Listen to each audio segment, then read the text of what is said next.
ज्ञानाञ्जन शलाकया चक्षुरुन्मिलितं येन तस्मै श्रीगुरुवे नमः। श्रीचैतन्यमनोभीष्टं स्थापितं येन भूतले स्वयं रूप कदा मह्यं ददाति शपथान्तिकं। वन्देऽहं श्रीगुरुर श्रीयुतपदकमलं श्रीगुरुन् वैष्णवं च श्रीरूपं साग्रजातं सहोगण रघुनाथान्वितं तं सजीवं साद्वैतं सवधूतं परिजनसहितं कृष्ण चैतन्य देवं श्रीराधा कृष्ण पादान् सहोगण ललिता श्री विशाखान्वितं च नमं विष्णुपादाय कृष्ण प्रेष्ठाय भूतले श्रीमते भक्तिवेदांत स्वामिनीति नामिने। नमस्ते सारस्वती देवे गौरवाणी प्रचारिणे निर्विशेष शून्यवादी पाश्चात्य देश धारिणे। जय श्री कृष्ण चैतन्य प्रभु नित्यानंद श्री अद्वैत गदाधर शिवासादि गौर भक्तवृंद। हरे कृष्णा कृष्णा कृष्णा हरे हरे, हरे राम राम राम हरे हरे। मुखं करोति वाचालं पंगुलंघायते गिरिं यत्कृपातमहं वन्दे परमानन्दमाधवम्। श्रीगुरुदीनतारिणं श्रीचैतन्येश्वरं हरि ओम तत्सत्। सर्वप्रथमे আমি আমার পরমারাধ্য গুরুদেব ছিল জয়প্রতাপ স্বামী গুরু মহারাজ, জয়প্রতাপ স্বামী গুরু মহারাজ স্কন প্রতিষ্ঠাতা, স্কন প্রতিষ্ঠাতা আচার্য জগৎগুরু ছিল প্রভুপাদ কি জয়। গৌরী আচার্য বর্গ এবং গোস্বামী বর্গের রাতুল চরণে প্রণতি জ্ঞাপন করছি। তৎসঙ্গে যারা আজকে আমাদের এই চৈতন্য চরিতামৃতের ক্লাসে উপস্থিত হয়েছেন সকল আমার পূজনীয় মাতৃমণ্ডলী এবং পিতৃমণ্ডলীর চরণ কমলে প্রণতি। হরে কৃষ্ণ। তো আজকে আমাদের চৈতন্য চরিতামৃতের 526তম পর্ব। আর এই 526তম পর্বে আমরা চৈতন্য চরিতামৃতের সিদ্ধারণ্য স্টাডি 526তম পর্বে আমরা চৈতন্য চরিতামৃতের অন্তলীলার 20 অধ্যায়ের আমরা 13 নম্বর শ্লোক হতে শুরু করব। সংকীর্তন হইতে পাপ সংসার নাশন, চিত্ত শুদ্ধি সর্বভক্তি সাধন উদ্গম। হরে কৃষ্ণ মহামন্ত্র কীর্তন করার ফলে সংসারের সমস্ত পাপ ধ্বংস হয় এবং হৃদয় নির্মল হয়, সর্বপ্রকার ভক্তির উদয় হয়। গতকাল আমরা আলোচনা করছিলাম যে আলোচনা ছিল এটা যে মহাপ্রভুর এই চ্যাপ্টারে তার যে শিক্ষাষ্টকম, তার যে 6টা উপদেশ দিয়েছে, সেই শিক্ষাষ্টকমটা আমাদের just keep it there and then study, just keep it, just keep. হ্যাঁ, সো এই 6টা মানে এই যে 8টা উপদেশ উনি প্রদান করেছেন, এই 8টা উপদেশ হচ্ছে সমস্ত বৈদিক শাস্ত্রের নির্যাস। আমরা যত গীতা, ভাগবত, বেদ, বেদান্ত, চৈতন্য চরিতামৃত, যত কিছু উপদেশামৃত যা আমরা ঘাটতে পারি, ঘেটে ঘেটে এটাই আসছে যে হরিনামই হচ্ছে সর্বপ্রধান।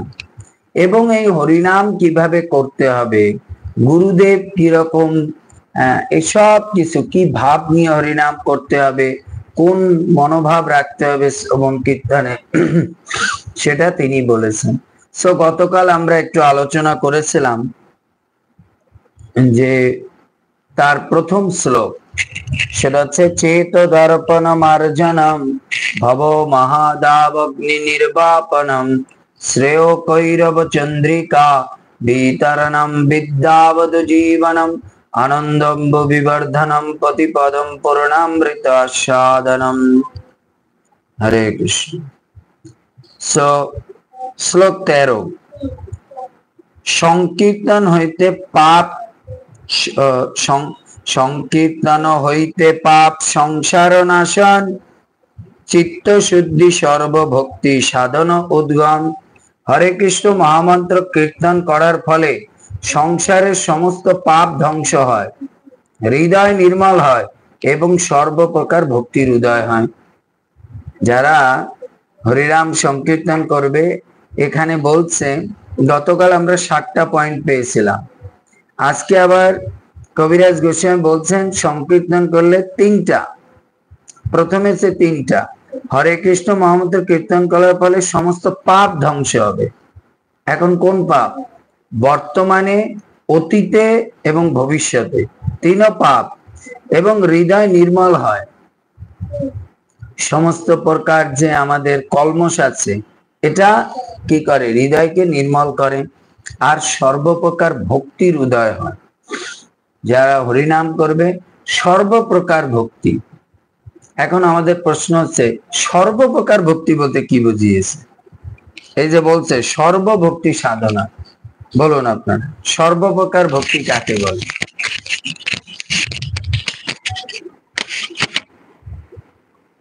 বলেন।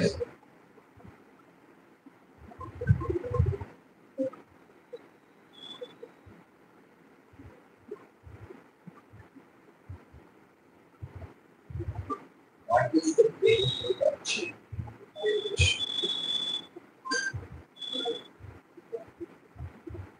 What did you say?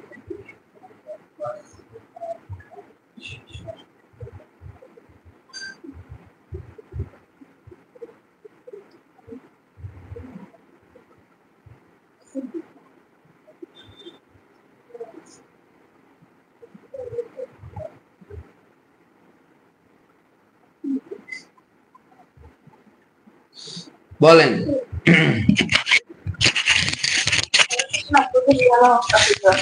প্রণাম।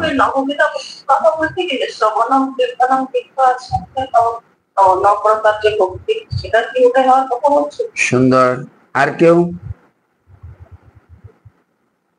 মহাপ্রভুর ফার্স্ট শিক্ষা অষ্টকম থেকে, ফার্স্ট মানে এই যে বলছে সর্বপ্রকার যে এটা থেকে আমরা কি শিক্ষা নিতে পারি?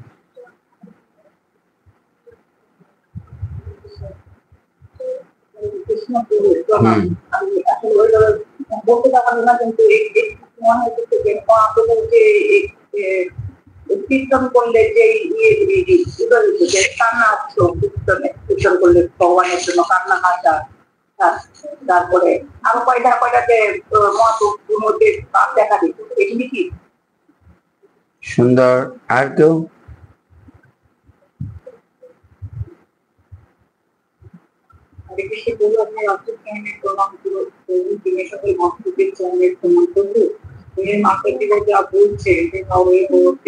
ছাড়াও এগুলোতে তো ভক্তির মধ্যেই রয়েছে।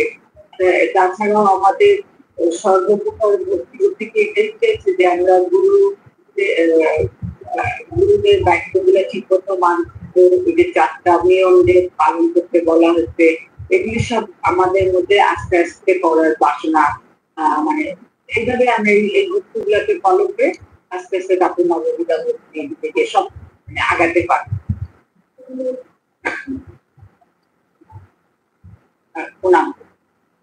আচ্ছা। আর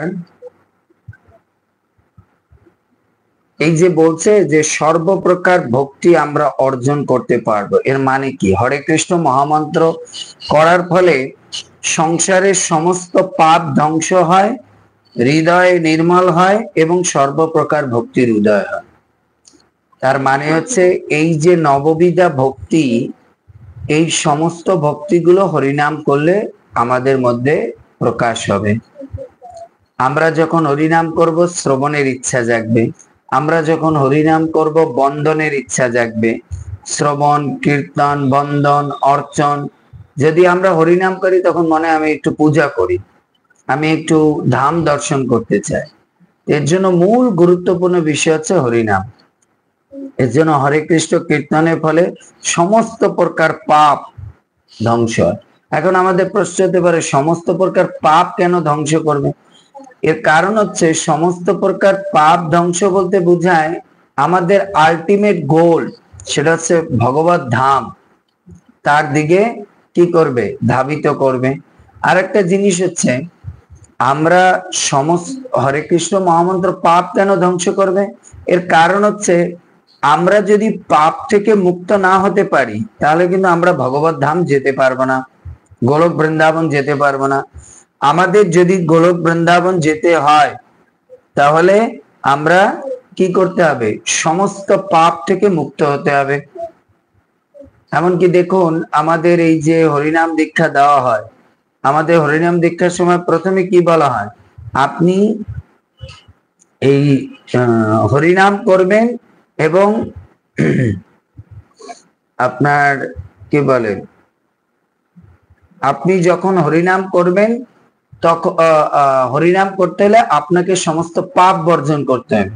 কারণ যত আমাদের মধ্যে পাপ বর্জন হবে তত আমরা স্পিরিচুয়াল জগৎ বা আধ্যাত্মিক জগতের দিকে তত বেশি কি করতে পারবো? প্রগতিশীল হতে পারবো। এখন আমাদের প্রশ্ন হতে পারে তাহলে প্রভু শ্রবণ, এই যে হরিনাম করি এটা তো আমাদের শুদ্ধ হরিনাম হয় না, তো এর জন্য হরিনামকে শুদ্ধ করার জন্য আমাদের কীর্তন মানে শ্রবণ আগে করতে হবে। যত শ্রবণ করব তত কীর্তনটা ডিপ হবে। যদি শ্রবণ কম করি তাহলে আমাদের জপ বা কীর্তন তত বেশি লাইট হবে। বুঝতে পেরেছেন? এর জন্য যত আমরা মন দিয়ে শ্রবণ করব তত আমাদের জন্য ভালো। এর জন্য বলছে হরে কৃষ্ণ মহামন্ত্র কীর্তন করার ফলে সংসারের সমস্ত পাপ ধ্বংস হয়ে যায়। সমস্ত পাপ যা আগে আমরা করেছি, এখন করছি বা ভবিষ্যতে হতে পারে, এই সব পাপ ধ্বংস করে যায়। কেন? আমরা যা করেছি এখন কিভাবে ধ্বংস হয়?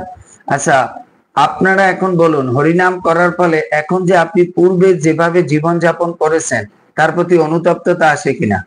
আহারে, আমি আগে মাছ মাংস খেতাম, এখন আমি জব টপ করে বুঝতে পেরেছি কত পাপ করেছি। তাহলে এই যে অনুতপ্ততা, এটা হচ্ছে আপনার পাপ ক্ষয়।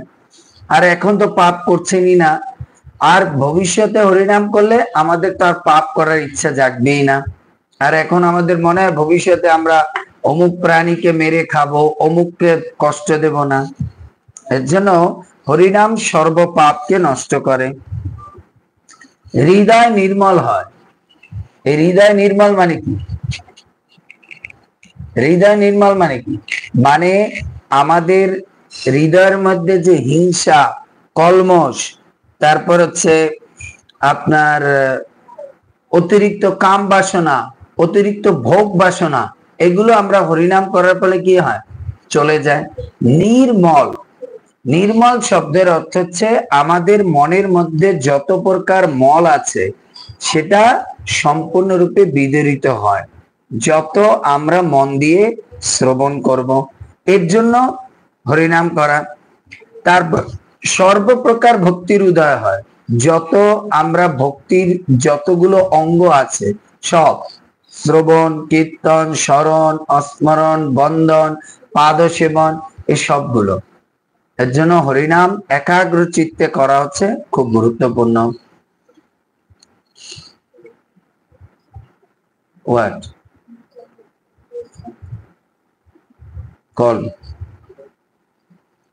Call here from there.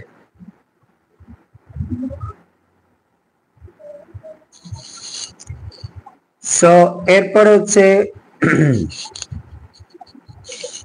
give some word, otherwise she is sitting.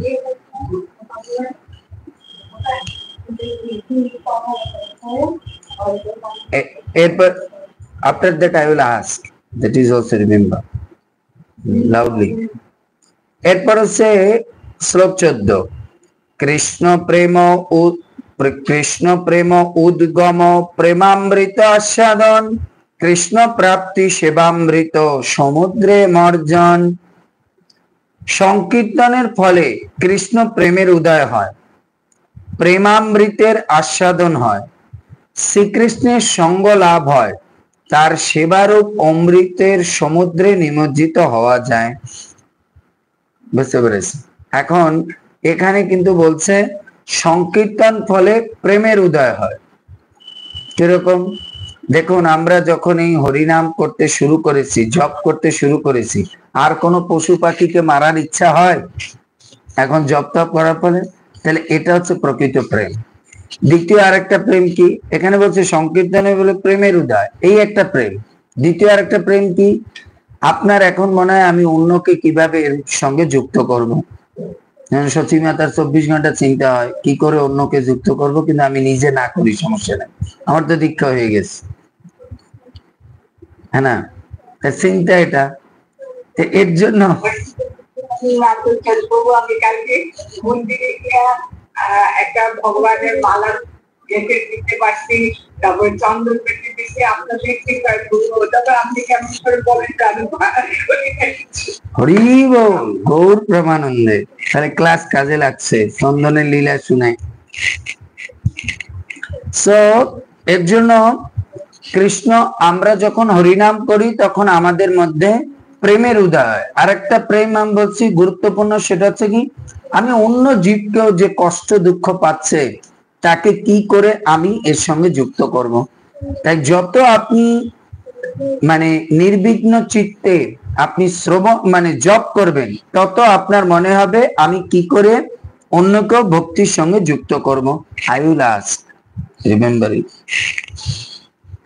এরপরে সে প্রেমামৃতের আস্বাদন হয়। প্রেমামৃতের আস্বাদন, যখন আপনি হরিনাম করবেন তখন প্রেমের আস্বাদন পাবেন, হরিনাম না করলে প্রেমের আস্বাদন পাবেন না। এখন আমাদের প্রশ্ন হচ্ছে, এই প্রেমামৃতের আস্বাদন কি?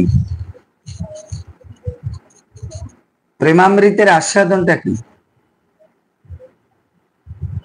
বুঝান? এটা কেউ হয়তো আপনাকে বলতে পারে, মাতাজি প্রেমামৃতের আস্বাদন হয় হরিনামের মাধ্যমে, এটা তো বুঝলাম না কিছু।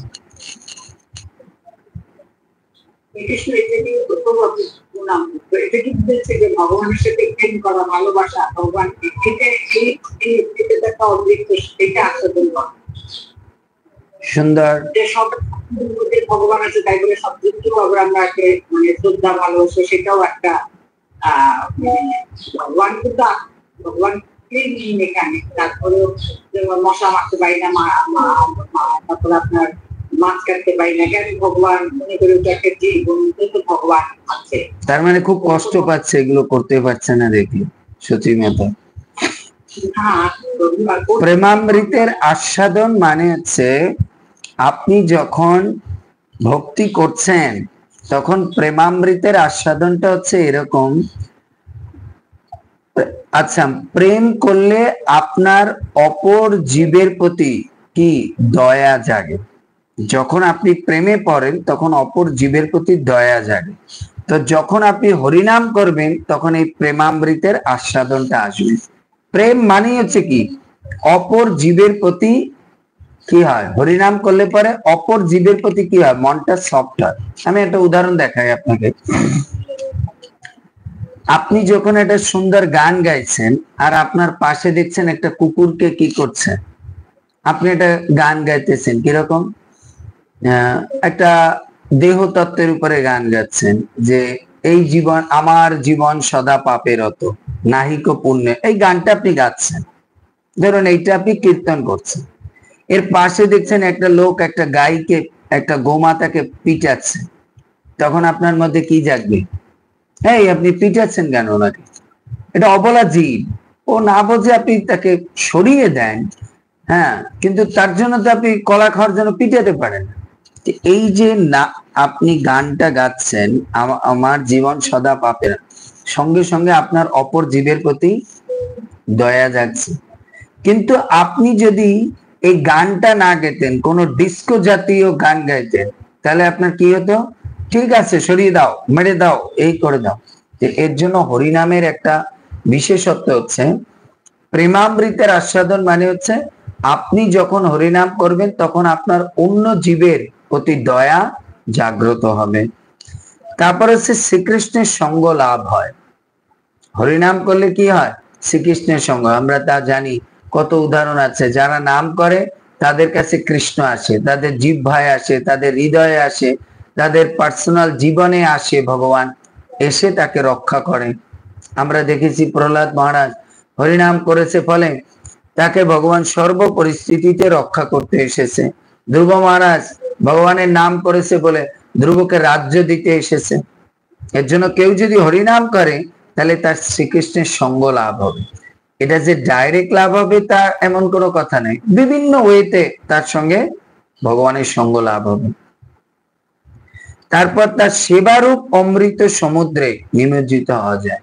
যে যত বেশি নাম করবে কৃষ্ণ তত বেশি তাকে সেবা দান করবে। আবার এটা হচ্ছে একটা অর্থ। আর এক অর্থ হচ্ছে আপনি যত শুদ্ধভাবে হরিনাম করবেন, শ্রবণ কীর্তন করবেন, তত বেশি আপনি যে কৃষ্ণের সেবাটা করছেন তত বেশি নিমজ্জিত হবেন। এই যে দেখুন সতী মাতা কেন কালকে গার্ল্যান্ড মানে মালা আর ওই চন্দন বাটতে গেছে, কারণ এই যে হরি কথা শুনেছে যে এই মাসে ভগবানের জন্য চন্দন বাটা, কারণ আমার হৃদয়টা ওই কাঠের মতো শক্ত। এর জন্য এটা যদি প্রভু বলছে যে চন্দন যেরকম পিষে কাঠকে তো ডাইরেক্ট কৃষ্ণের সেবা না, যদিও কাঠ চন্দনের, কিন্তু চন্দন কাঠ ডাইরেক্ট সেবায় লাগে না, কিন্তু মূলত ওর জন্ম হয়েছে কৃষ্ণ সেবার জন্য। কিন্তু সেই কাঠও শিক্ষা দিচ্ছে, যদি আমি কাঠ হয়ে থাকি তা আমার মধ্যে যত সুগন্ধ যত ভালো কিছুই থাকুক, কিন্তু আমাকে কৃষ্ণ সেবায় লাগে। কিন্তু আমি যদি নিজেকে পিষে পিষে সফট করে ফেলি তাহলে সেই সফট অংশটা কৃষ্ণ গ্রহণ করবে, সফট অংশটা গ্রহণ করবে। তাই আমরা সেবা পেয়েছি তার মানে কৃষ্ণ যে আমার সেবা গ্রহণ করবে এমন না, আমি কতটা প্রেম ভক্তি সহকারে সেবাটা করছি সেইটা কৃষ্ণ গ্রহণ করবে। তাই আমাদের হরিনাম করলে আমরা সেবা মধ্যে নিমজ্জিত হয়ে যাব, যেটা ভগবানের সেবা এরকম। আর না হলে সেবা পেলে আপনি হয়তো জব করেন না, তপ করেন না, তখন অ্যাজ এ ফর্মালিটিস করে দিয়ে কতক্ষণে সেরে যাব। এরপর 15 হরিনামের আরো কি মহিমা। উদিল বিষাদ দৈন্য পরে আপন শ্লোক, যাহার অর্থ শুনি সব যায় দুঃখ শোক। চৈতন্য মহাপ্রভুর অন্তরে বিষাদ এবং দৈন্যের উদয় হলো। তিনি তার রচিত আরেকটি শ্লোক পড়তে লাগলেন, যার অর্থ শুনলে সমস্ত দুঃখ ও শোক নাশ হয়। এই যে দ্বিতীয় নাম্বার শ্লোক পড়লে বা তার অর্থ যদি কেউ উপলব্ধি করতে পারে তাহলে তার জীবনের সমস্ত প্রকার দুঃখ এবং শোক না কি দূর হয়ে যায়। এখন আমাদের প্রশ্ন হচ্ছে, প্রভু দুঃখ আর শোক তো একই জিনিস, কিন্তু দুটোকে আলাদা বলা হয়েছে কেন? দুঃখ শোক কি এক জিনিস? আপনারা বলবেন না, আমার কথা। তাহলে দুঃখটা কি আর শোকটা কি বুঝান, ডেফিনেশন দেন।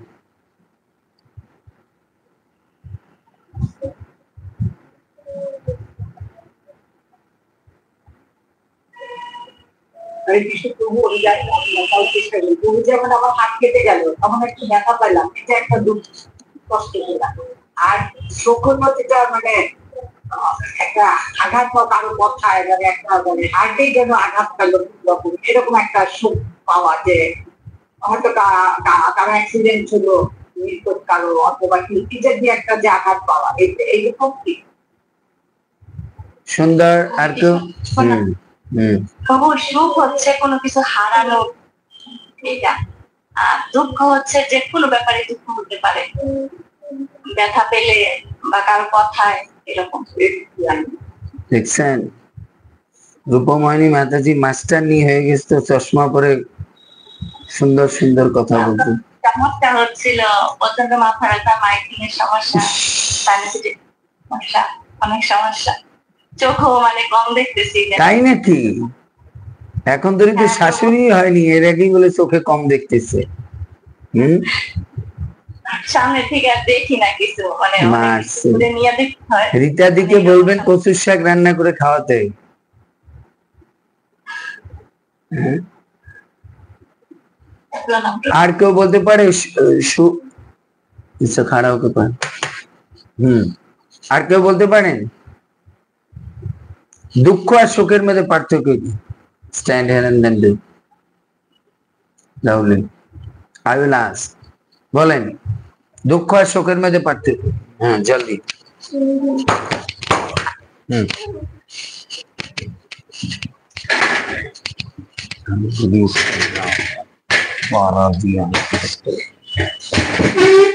खड़ा कैसे पढ़ोगे? लाउडली। হ্যাঁ বলুন, দুঃখ আর শোকের মধ্যে পার্থক্য। আমি বলছি, দেখুন, দুঃখ হচ্ছে যেটা নিজের মধ্যে দিয়ে পায়, সেটা হচ্ছে দুঃখ। আর যেটা অন্যের থেকে পায়, সেটা হচ্ছে শোক। আচ্ছা, আপনার কেউ মৃত্যু হলে তার জন্য মানুষ কি করে?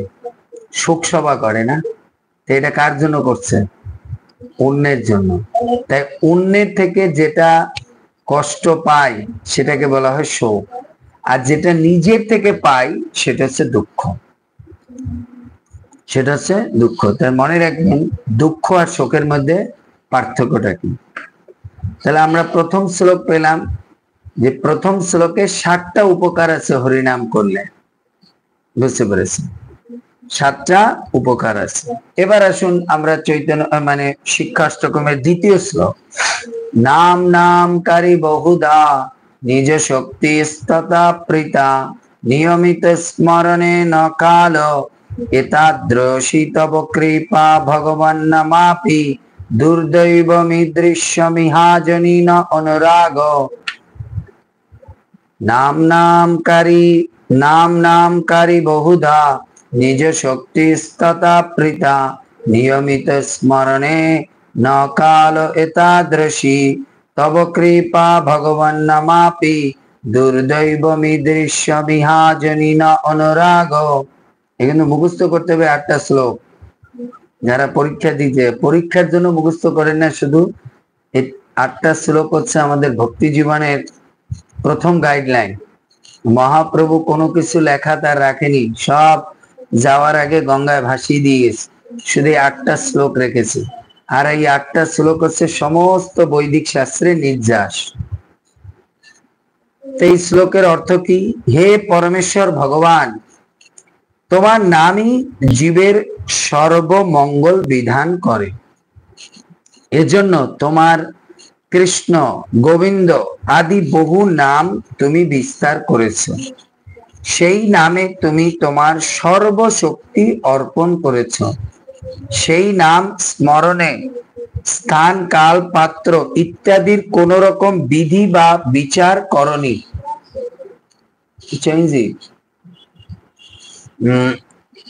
সেই নাম স্মরণে স্থান, কাল, পাত্র ইত্যাদির কোন প্রকার বিধি বা বিচার করনি। হে প্রভু, জীবের প্রতি এইভাবে কৃপা করে তুমি তোমার নামকে সুলভ করেছ।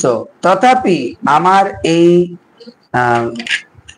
হে প্রভু, জীবের প্রতি এইভাবে কৃপা করে তুমি তোমার নামকে সুলভ করেছো, তথাপি আমার এমনই দুর্দৈব যে সেই নাম গ্রহণের সময় আমি অপরাধ করি, তার ফলে তোমার নামেও আমার অনুরাগ জন্মায় না। বুঝতে পেরেছে? এটা হচ্ছে মহাপ্রভুর কি সমস্ত প্রকার বিষাদ এবং দৈন্যতার প্রকাশ। এখন প্রথমটা হচ্ছে নাম, প্রথমটা হচ্ছে নামের মহিমা করল। দ্বিতীয়টা কি বুঝালো? দ্বিতীয় শ্লোকে কি ভাব প্রকাশ করছে মহাপ্রভু? নামের কি ভাব প্রকাশ করছে বলুন।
মাতাজি, আমি কালকে বই আনতে গিয়েছিলাম, এক প্রভু বই পাঠাইছে, নিয়ে আসছে ইন্ডিয়া থেকে, ওই যে প্রভু যে বইটা পড়াবে সেই বই আনতে গিয়েছিলাম মন্দিরে।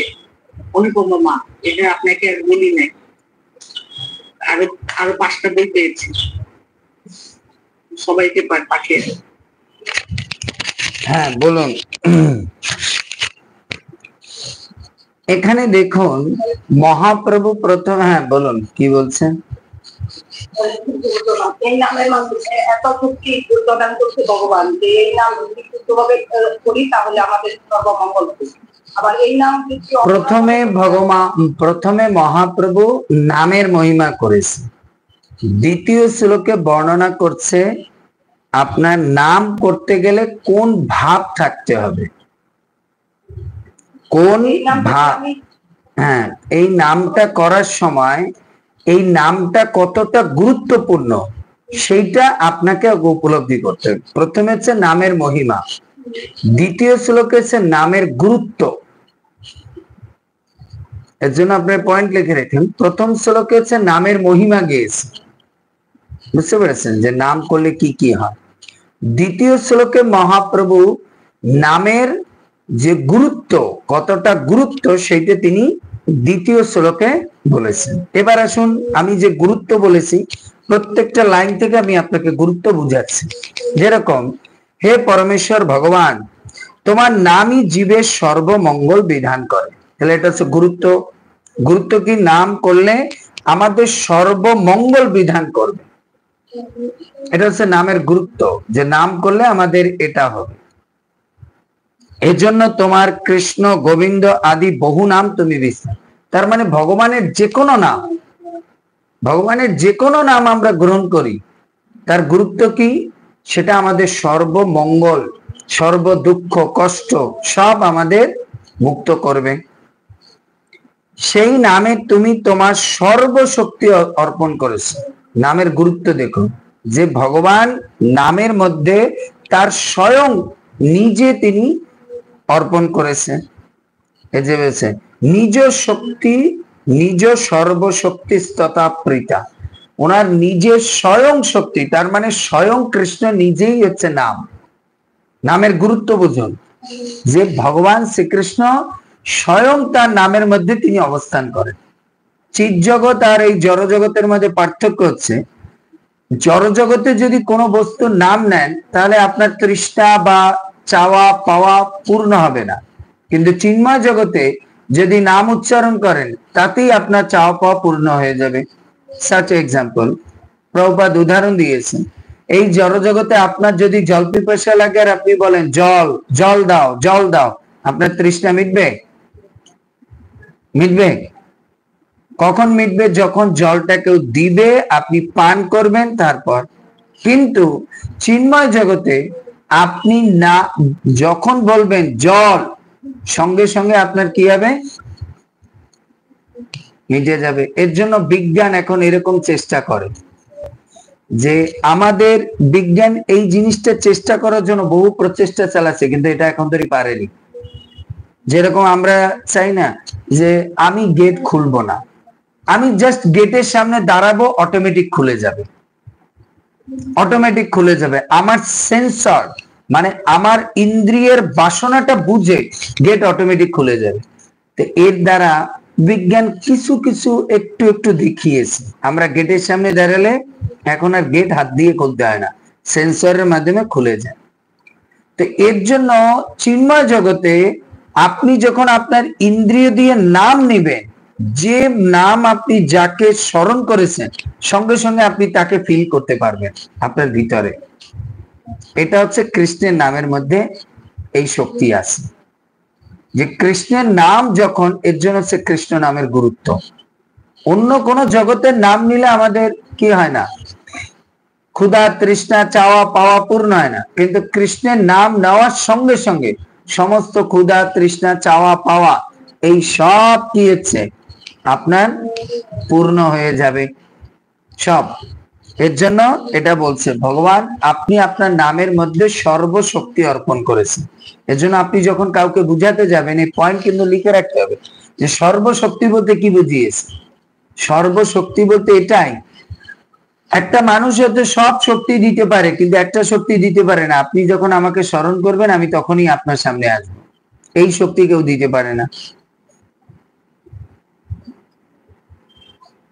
এই শক্তি কেউ দিতে পারে না। আমাদের আসতে হলেও 2 দিন লাগবে বা 1 দিন লাগবে, কিন্তু কৃষ্ণ নাম হচ্ছে এরকম, যেই মাত্র আপনি নাম উচ্চারণ করবেন তৎক্ষণাৎ কৃষ্ণ নামের মধ্যে অবস্থান করবে, তৎক্ষণাৎ। এটা হচ্ছে ভগবানের স্পিরিচুয়াল পোটেন্সি, আধ্যাত্মিক শক্তি। সেই নাম স্মরণকালে স্মরণের এরপরে নামের গুরুত্ব এটা গেল যে কৃষ্ণ নামের মধ্যে তার সর্বশক্তি আলাদা, অন্যান্য জিনিসে ভগবান তার সর্বশক্তি প্রদান করেনি, কিন্তু নামের মধ্যে সর্বশক্তি প্রদান করেছে। যেরকম উদাহরণ দিই, যেরকম ভগবান তার যে রূপ প্রকাশ করেছে, এই রূপের মধ্যে ভগবানের সবকিছু নেই। ধরুন আমরা রূপ দেখলাম, তো ওর মধ্যে আমরা নামকে স্মরণ করতে হবে না, কিন্তু ভগবানের নামের মধ্যে ভগবান এমন কিছু নাই যে ওর মধ্যে প্রধান, নাম করলে আপনি যা চান সবকিছুর মধ্যে প্রাপ্ত হবে। এর জন্য নামে ভগবানের কথা এবং ভগবানের নামের মধ্যে সব চাওয়া পাওয়া যা আছে আমাদের আধ্যাত্মিক সব ওর মধ্যে পূর্ণ হবে। যেরকম কৃষ্ণ কাছে আসলে সব চাওয়া পাওয়া আমাদের পূর্ণ হয়, তো ঠিক তেমনি ভগবানের নামের মধ্যে সেই চাওয়া পাওয়া পূর্ণ হয়, কিন্তু এই জগতে নামের মধ্যে সবকিছু পূর্ণ হয় না। নাম করলে তারপর তিনি আসবে, তারপর আমাদের চাওয়া পাওয়া পূর্ণ হয়। যেরকম আমি ডাকতেছি মা মা মা, মা আসলে পরে তারপর আমি তাকে বলবো ক্ষুধা লেগেছে, তারপর তিনি বানিয়ে আমাকে খাবার প্রদান করবে। এরপর বলেছে সেই নাম স্মরণের স্থান কাল পাত্র ইত্যাদি কোন প্রকার বিধি বা বিচার করেনি। ভগবান এই নাম করতে কোন স্থান, যে পবিত্র স্থানে বসেই নাম করতে হবে, এই করতে হবে যে কোনো স্থানে। তারপরে সে কাল, অনেকে বলে না প্রভু আমরা কি একাদশীতে জপ করতে পারবো, প্রভু আমি কি পিরিয়ড কালে জপ করতে পারবো, এই যে বলছে কোনো কাল নেই। আমাদের মা বাবা মারা গেছে, এই অসুস্থ অবস্থায় কি আমরা জপ করতে পারবো? তো ভগবান বলছে নাম করতে কোনো কালের বিচার করা যাবে না, যে কোনো কালে আপনি জপ করতে পারেন, সেটা অসুস্থ কাল হোক আর শুদ্ধ কাল হোক আর যেটা হোক। তৃতীয় হচ্ছে পাত্র, নাম করতে কোনো পাত্র অপাত্রে বিচার করতে হবে না। ও উনি ব্রাহ্মণ তাহলে উনি নাম করতে পারবে, উনি শূদ্র উনি নাম করতে পারবে না। ভগবান তার নামের গুরুত্বের মধ্যে এটাও রেখেছে যে এটা কারো পাত্র অপাত্র বিচার করে না, যে কোনো ব্যক্তি ভগবানের নাম করতে পারবে। এটা হচ্ছে নামের গুরুত্ব। তাহলে একটা বুঝলাম, নাম করতে গেলে স্থানের কোনো বিশেষত্ব নেই, কালের কোনো বিশেষত্ব নেই, আর পাত্রেরও কোনো বিশেষত্ব নেই। তবে এটা মনে রাখতে হবে এগুলো সব ফান্ডামেন্টাল স্টেজ, কিন্তু যখন আপনি ধীরে ধীরে উপরের লেভেল যাবেন তখন আমরা বুঝতে পারবো যে নামেরও স্থান কাল পাত্রের একটা বিশেষত্ব আছে। যেরকম আমরা যদি বৃন্দাবনে বসে নাম জপ করি, এটার একটা বিশেষ মাহাত্ম্য আছে, ধামে বসে নাম করি।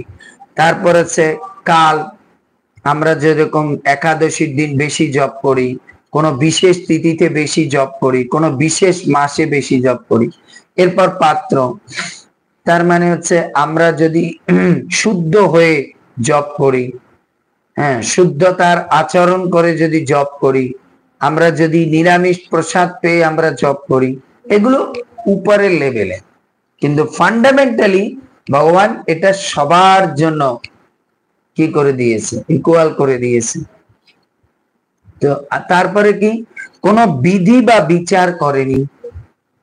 নামের জপ করতে বা কীর্তন করতে সংকীর্তন করতে কোনো বিধি নাই বা বিচার নাই, যে অমুক দিনই নাম শুরু করতে হবে, তমুক দিনই নাম করতে হবে, এসব নেই। এটা হচ্ছে নামের গুরুত্ব। তারপর বলছে হে প্রভু জীবের প্রতি এইভাবে কৃপা করে তুমি তোমার নামকে সুলভ করেছো। জীবের প্রতি ভগবান কৃপা করে। এখন নামকে কেন ভগবান সুলভ করেছে? জীবের প্রতি তার করুণা, তার কৃপাকে প্রদর্শন করার জন্য। এখন একটা বুঝবেন, কোন ব্যক্তি কতটা মহান, কতটা কৃপালু, সেটা বোঝা যায় কখন? একটা ব্যক্তি কতটা মহান, কতটা উদার, কতটা মহৎ, এটা কি করে বুঝবো?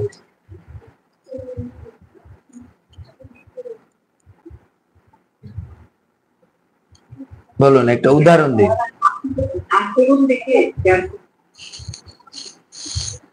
বলছে আচরণ দেখে। অনেকে আছে তো সামনে আপনার আচরণ একরকম করে গেল, পিছনে আর এক রকম, তাহলে আপনি কিভাবে বুঝবেন? এটা তো প্রভু লড়াই করে মধ্যে ওনার ভিতরটা করা বাইরে। তার মানে এটা প্রকৃত মহতের লক্ষণ না। হরে কৃষ্ণ প্রভু, প্রণাম আপনার সাধুচরণ কমল। খুব প্রণাম। প্রভু তার বিনম্রতা দেখে একটা মানুষ কতটা মহান, কতটা মহৎ, কতটা কৃপাময় সেটা বোঝা যাবে যদি তার কাছে কোনো দামি বস্তু থাকে, সেটার দাম অনেক, সেটা পাওয়া অনেক কষ্ট, কিন্তু সেটা সে খুব চিপে বা সস্তায় বা একবারে ফ্রিতে প্রদান করছে, তখন তাকে বলা হবে মহৎ। এর জন্য বলছে মহাপ্রভু বিশেষ কৃপা করে তুমি তোমার নামকে সকল জীবের জন্য সুলভ করেছে। এর জন্য মানুষের বিশেষ কৃপাটাই হচ্ছে, বা মহতের বিশেষ কৃপাটাই হচ্ছে কি, যে জিনিস এই জগতে সুলভ না, অনেক মেহেঙ্গা, ওই জিনিসটাকে যখন কেউ একবারে একটা লিবারেল প্রাইজে, একটা নর্মাল প্রাইজে অথবা ফ্রিতে দিয়ে দিয়েছে, তখন তাকে বলা হবে মহৎ। যেরকম আমরা আমাদের গুরুদেবকে মহৎ কেন বলি? যে আমার মধ্যে কত দোষ, আমি তো ঠিক মতন জপ তপ করি না, তারপর উনি আমাকে কৃপা করেছেন, তারপর উনি আমাকে হরিনাম দীক্ষা প্রদান করেছেন, তাই আমরা তাকে মহৎ বলি। যার মধ্যে কোনো কোয়ালিটি নেই, তারপরও তাকে কৃপা করেছে, এটা হচ্ছে মহতের লক্ষণ। এর জন্য হরিনাম হচ্ছে কি, ভগবানের সবচেয়ে সুলভ দান। এটা হচ্ছে হরিনামের গুরুত্ব, যা অত্যন্ত দামি, কিন্তু ভগবান সেটা কি করেছে, সুলভে সুলভে আমরা প্রাপ্ত হতে পারছি ভগবানের কাছ থেকে। এটা হচ্ছে নামের একটা বিশেষ গুরুত্ব। যেরকম আপনি বলবেন, জানেন এই নাম আগে মুনি ঋষিরা জপ করত, ব্রাহ্মণ ছাড়া, সন্ন্যাসী ছাড়া, পরমংশ ছাড়া কেউ এই নাম জপ করতে পারতো না, কিন্তু এখন সবাই করতে পারছে। এটা হচ্ছে নামের গুরুত্ব, যে মহাপ্রভু এই জিনিসটাকে সবার কাছে উজাড় করে দিয়েছে। তথাপি আমার দুর্দৈব এই যে সেই নাম করার সময় আমি অপরাধ করি, তার ফলে তোমার সুলভ নামে আমার অনুরাগ জন্মায় না।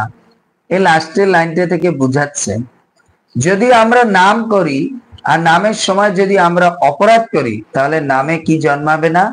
অনুরাগ বা প্রেম বা ভালোবাসা বা শ্রদ্ধা জন্মাবে না। এর জন্য যখন আমরা নাম করব, নামের প্রতি যদি আমাদের অপরাধ করি নামের সঙ্গে সঙ্গে, তাহলে আমাদের নামের মধ্যে অনুরাগ প্রেম জন্মাবে না। এর জন্য নিরাপরাধের নাম করতে হবে, এটা হচ্ছে নামের গুরুত্ব। নিরাপরাধের নাম করলে আপনার নামের প্রতি প্রেম ভালোবাসা বর্ধিত হবে। কিন্তু যদি আপনি নাম করছেন কিন্তু অপরাধও করছেন, তাহলে কিন্তু নামের প্রতি আপনার অনুরাগ প্রেম ভালোবাসা আসক্তি এটা জন্মাবে। এটা হচ্ছে নামের একটা গুরুত্ব। যেরকম আপনার একটা ফ্রিজ কিনছেন, এখন ফ্রিজের গুরুত্বটা কি, আপনি যদি বলেন স্যার এই ফ্রিজের গুরুত্বটা কি, গুরুত্বটা হচ্ছে এটা, যদি আপনি এটাকে গরমের মধ্যে রাখেন তাহলে কিন্তু এটা কাজ করবে না, এটাকে একটু ঠান্ডা জায়গায় রাখবেন, তাহলে দেখবেন অনেক দিন ধরে আপনার ফ্রিজটা 10-15 বছর সুন্দরভাবে সাপ্লাই দিবে, সুন্দরভাবে আপনি ব্যবহার করতে। তো নামেরও গুরুত্ব এটা। নামের গুরুত্ব হচ্ছে এটা, যে আপনি যদি নামটা বিনা অপরাধে করেন, তাহলে এই নামের মধ্যে আপনি প্রেম, ভালোবাসা, শ্রদ্ধা এগুলো আপনি লাভ করতে পারবেন। বুঝতে পারলেন? এটা হচ্ছে নামের গুরুত্ব। এর জন্য 2 নাম্বার শ্লোকটা হচ্ছে নামের কোন বিষয় নিয়ে আলোচনা করেছে? নামের গুরুত্ব। প্রথম শ্লোক নামের কোন বিষয় নিয়ে আলোচনা করেছে? মহিমা। নামের মহিমা কি, হ্যাঁ না, নামের ইম্পর্টেন্সটা কি, মানে এটা নামের কার্যকারিতাটা কি, কি করবে। আর দ্বিতীয় হচ্ছে নামের গুরুত্ব, হ্যাঁ না, নামের গুরুত্ব প্রদান করছে। এরপর হ্যাঁ, প্রভু এই নাম অপরাধের কারণে কি তাহলে যে আমরা কখনো জবের প্রতি স্পৃহা আসে, কখনো আসে না? এটা হচ্ছে যেদিন আপনি অপরাধ কম করেছেন সেদিন স্ত্রী আছে, যেদিন বা যে কোনো কারণে আপনি অপরাধ করেছেন এর জন্য আপনার ওই দিন রুচি আসতেছে না। প্রভু তো এটা তো বুঝতে পারি না যে অপরাধ করছি, তাহলে আপনি যখন অপরাধটা জানবেন তখন আপনি বুঝতে পারবেন অপরাধ করেছেন। আপনি ধরুন কালকে কোনো বৈষ্ণবকে কষ্ট দিয়েছেন, এখন আপনি আজকে জপে বসেছেন, আপনার কি হচ্ছে, জপে মন বসছে না, তখন আপনার মনে পড়বে আমি তো শুনেছি নামে অপরাধ করলে রুচি আসে না, দেখি তো আমি চেক করে আমি কি করেছি। হ্যাঁ, কালকে আমি রাজেশ্বরী মাতাজিকে একটা বাজে বকা দিয়েছি বা ওনার সম্পর্কে আমি সমালোচনা করছি, এর জন্যই আজকে আমার নামে রুচি আসছেন। এর জন্য দশবিধ নাম অপরাধ আপনাকে মনে রাখতে হবে। মনে রাখলে আপনি বিচার করতে পারবেন যে আপনি কোনটা করেছেন ভুল বা এখন করছেন। বুঝতে পেরেছি? তাই আপনি যদি অপরাধ না জানেন তাহলে তো আপনি বুঝবেন না। অপরাধ না জানলে আপনি কি করে বুঝবেন যে আপনার অপরাধ হয়েছে? এর জন্য আগে আমাকে অপরাধটা জানতে হবে, তাহলে আমরা বুঝতে পারবো এটা করা যাবে কি যাবে না, মানে এটা কি কারণে হয়েছে কি হয়নি। যেরকম ডাক্তার, তার যদি জ্বরের সম্পর্কে আইডিয়া না থাকে তাহলে ডক্টর কি করে বলবে যে আমার জ্বর হয়েছে? ডাক্তারের জ্বরের সম্পর্কে আগে আইডিয়া থাকতে হবে, তাহলে উনি থার্মোমিটার লাগিয়ে বা স্টেথোস্কোপ লাগিয়ে উনি বুঝতে পারবে যে আমার জ্বর হয়েছে। বুঝতে পেরেছি? এর জন্য নাম করার আগে নামের অপরাধকে আগে ভালো করে জানতে হবে। নাম করার আগে নামের অপরাধকে আগে ভালো করে জানতে হবে, তা না হলে নাম করে। যেরকম আমরা এই জগতে কোনো কিছু করার আগে ওর প্রিকশনটা ভালো করে জানি। যেরকম আপনি যদি এখন একটা এসি লাগান, তাহলে আপনাকে আগে এসির মানে কি গুরুত্বটাকে বা এর মধ্যে কি কি দোষ ত্রুটি হতে পারে সেটাকে জেনে তারপর কেনেন। কি প্রথম জানেন আমাকে এসি লাগালে কিন্তু বিল বেশি আসবে, আমার কিন্তু বিল বেশি আসবে, আমাকে বিল ভরতে হবে। দ্বিতীয় হচ্ছে আমার এসি থাকলে আমাকে কিন্তু এসিতে বছরে বছরে গ্যাস ভরতে হবে। দ্বিতীয় হচ্ছে আমার এসি লাগালে আমার কিন্তু ঘরটা ক্লোজ করতে হবে, কোনো খোলা থাকবে না, তাহলে কিন্তু এসি কাজ করবে। আমার ঘরে এসি থাকলে আমাকে কিন্তু কি করতে হবে, চাদর ইউজ করতে হবে রাত্রে, কারণ এসি চলতে থাকলে ঠান্ডা কিন্তু লাগবে। বুঝতে পারো? আমার ঘরে এসি থাকলে আমাকে করতে হবে যে এরপর থেকে আমি কিন্তু নর্মালে থাকতে পারবো না, কারণ ওই এসিতে অভ্যাস হয়ে যাবে। তো এই কুফল গুলো আপনাকে আগে জানতে হবে, এই কুফল গুলো জানতে হবে, তারপর আপনাকে এসি নিতে হবে। এখন যদি আপনি এসি কি ব্যাপার এসি চলতেছে কেন, কি ব্যাপার, কি হলো, আরে আমি 20,000 টাকা দিয়ে এসি কিনেছি, আহারে নন্দিতা মায়ের মতো হইবে, কি ব্যাপার এসি চলতেছে না, কোম্পানিতে ফোন কর। কোম্পানি এলে বলো মাতাজি আপনার এসি নষ্ট হয়নি, না আমি 20,000 টাকা দিয়েই দেখেন আপনাদের মানে ভাউচার দেখেন, এসি কেন নষ্ট হয়? বলছে এসি নষ্ট হয়নি, আপনার গ্যাস চলে গেছে। গ্যাস চলে গেছে মানে এসিতে আবার গ্যাস হয় নাকি? বলে হ্যাঁ ওটা তো গ্যাস আছে, গ্যাসের মাধ্যমে তো ঠান্ডা করে। আচ্ছা আপনি যে রান্না করেন এটা কিসের মাধ্যমে? আগুনটা হয় কি যে ঠান্ডা গরম হয় গ্যাসে, হ্যাঁ না?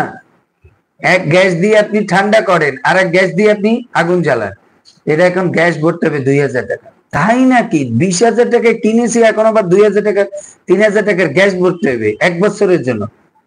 ও একবার বললে আর লাগবে না? না, একবার বললে 1 বছর হয়তো চলবে, আবার আগামী বছর। ধর ছাতায় তো আমি জানলে এসি কিনতামই না। এর জন্য আপনাকে জানতে হবে, এর জন্য এসি কিনতে হলে আপনাকে জানতে হবে। আপনি এসি লাগিয়ে দিচ্ছেন, আপনি মনে করছেন ও ফ্যানে আর এসিতে তো একই বিল আসবে।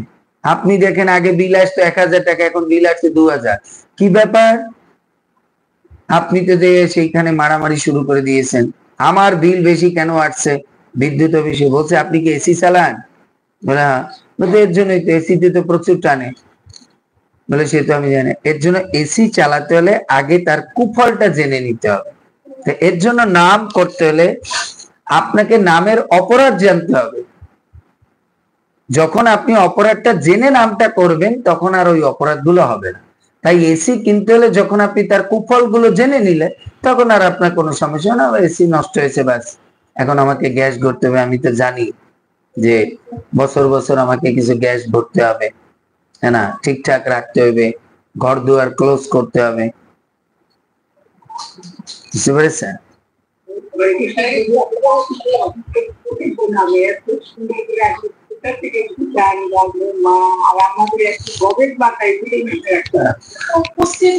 কিভাবে যে দেয় প্রভু, আমি শুধু মুখের দিকে তাকাই যাই। এর জন্য আমাদের কালকে রাত্রেবেলা ঘুমাইতে ঘুমাইতে চিন্তা করতেছি, কতগুলো উদাহরণ দিল, তাও কি জীবনের সাথে মিটা গেল। এর জন্য আমাদের বুঝতে হবে, আমরা নাম করতে গেলে আগে নাম চিন্তা না করে আগে আমাদের নামের যে অপরাধ গুলো আছে সেটাকে আগে জানতে হবে। এর জন্য প্রভুপাদ কেন বলেছে প্রতিদিন সকালে আমাদের নাম অপরাধ পাঠ করতে হবে? কারণ আমাদের যতটা না নাম করি তার থেকেও বেশি অপরাধকে নিয়ে চিন্তা করতে হবে। কেন? যতটুকু করছি ভাই তা তো অপরাধই শেষ। এর জন্য নাম যতটা না করছি তার থেকে অপরাধ বেশি জানতে হবে। এর জন্য আমি কি বলি, নাম যত আমাদের জন্য যতটা না নাম করছি তার চেয়ে বেশি শ্রবণ করব। কারণ এই শ্রবণে অপরাধ জানা যাবে, শ্রবণে ভাবটা জানা যাবে, শ্রবণে কিভাবে করতে হবে, কোন মনোভাব নিয়ে করতে হবে এইটা জানা যাবে। আর ওইটা জেনে যদি আমি 10 মিনিটও নাম করি, নামটা ভালো হবে। কিন্তু আমি 24 ঘন্টা নাম করলাম, কিন্তু ভিতরে সব অপরাধ, তাহলে 1 মিনিটও নামের কাউন্ট হবে না। কিন্তু আমি দেখা গেল দিনের মধ্যে আমি 10 ঘন্টা শ্রবণ করি, 2 ঘন্টা নাম করি, ওই নামটা ক্লিয়ার नाम হবে। কেউ বলবে মাতাজি और दूसरा क्या पढ़ने के लिए, आज यदि আপনাকে दूसरा क्या पूछा, और यदि আপনি দেখা যায় 10 ঘন্টা নাম জপ করেন, 2 ঘন্টা শ্রবণ করেন, লাভ কি? কারণ আপনার তো নামের ভাব আসেনি। এটা হরিদাস ঠাকুর হলে হয় যে তিনি আধা ঘন্টা শুনবে আর 23 ঘন্টা নাম জপ করবে, তার জন্য সমস্যা নেই। কারণ কি তার স্থিতি তো, তাও হরিদাস ঠাকুর কি করে হয়েছে? হরিদাস ঠাকুর তো আগে শুনে আসছে, সে তো পূর্ব জন্মে ব্রহ্মা ছিল, তাই তার বেদ বেদান্ত সব পড়া হয়ে গেছে। নাম অপরাধ তার কি সেই মেশিন অলরেডি তার মধ্যে সেট করা আছে। মানে শ্রবণ না করলে কেউ ভালো জব করতে পারবে না, শ্রবণ না করলে কেউ ভালো জব করতে পারে। এখন বলবেন হরিদাস ঠাকুর তো শ্রবণ করে জব করেন। আরে হরিদাস ঠাকুরের পূর্বে শ্রবণ করা আছে। হরিদাস হ্যাঁ, হরিদাস ঠাকুরের পূর্বে শ্রবণ করা আছে। গিভ হিম সাম ওয়ার্ক, বুঝতে পেরেছেন? হরিদাস ঠাকুরের পূর্বে শ্রবণ করা, তাহলে মূলত হচ্ছে শ্রবণ করতে হবে। এর জন্য আমাদের নাম করতে গেলে প্রতিদিন ওই নাম অপরাধ গুলো পাঠ করতে হবে। তো প্রথম অপরাধটাই তো আমরা সবচেয়ে করি কি, যে সমস্ত ভক্ত ভগবানের দিব্য নামের মহিমা প্রচার করছে তার নিন্দা চর্চা করা যাবে না। তার মানে প্রথম অপরাধ হচ্ছে বৈষ্ণব অপরাধ। এখন আবার এই বৈষ্ণব অপরাধের 6টা, বৈষ্ণব অপরাধের আবার 6 প্রকার। এর জন্য প্রথম অপরাধটা আবার 6 প্রকার। কাউকে দেখে ব্যঙ্গ করা, কাউকে প্রহার করা, কাউকে দেখে খুশি না হওয়া, এই অপরাধী তো আমরা পরের গুলো তো পরে, আগে প্রথম অপরাধী তো করছি। এর জন্য নামের রুচি পাচ্ছি না। এর জন্য যতটা না নাম করছি তার আগে আমরা কি করতে হবে, তার ইফেক্টটা জানতে হবে, তার ক্ষতিকর সাইডটাকে জানতে হবে। তাহলে আপনি কম করেন বাট আপনার ভালো হবে। এর জন্য বলছে হ্যাঁ আরেকটু জানতে চাই প্রভু, কিছুদিন আগে আমার জব করার প্রতি মানে একটা ইচ্ছা আছে প্রভু, কিন্তু আমি জব করছি, জবটা এগোচ্ছে না, এটাও কি নাম অপরাধের কারণ? অবশ্যই অপরাধ। ওই 10টা অপরাধের মধ্যে কোনো একটা আছে। কৃষ্ণ, এটা তো 10টা বলছে, কিন্তু ভক্তি বিনোদ ঠাকুর তো 11 নম্বর বলেছে, কিন্তু প্রভুপাদ দেখলো 11 নম্বর দিলে তো সেটা হচ্ছে ইনঅ্যাটেন্টিভ জব। আপনি যদি জব মন দিয়ে না করেন, আর ওই 11 নম্বর অপরাধী যদি ঠিক মতন না করেন, তাহলে এই 10টা অটোমেটিক হবে। ওই 11 নম্বরের উপরে নির্ভর করে এই 10টা। কারণ অ্যাটেন্টিভ জব করা মানে আপনি এই 10টা একটারও ভুল হবে না, কিন্তু যখনই আপনি ইনফ অ্যাটেন্টিভ জব করবেন তখনই এই 10টা এর মধ্যে হবে। বুঝতে পারলেন?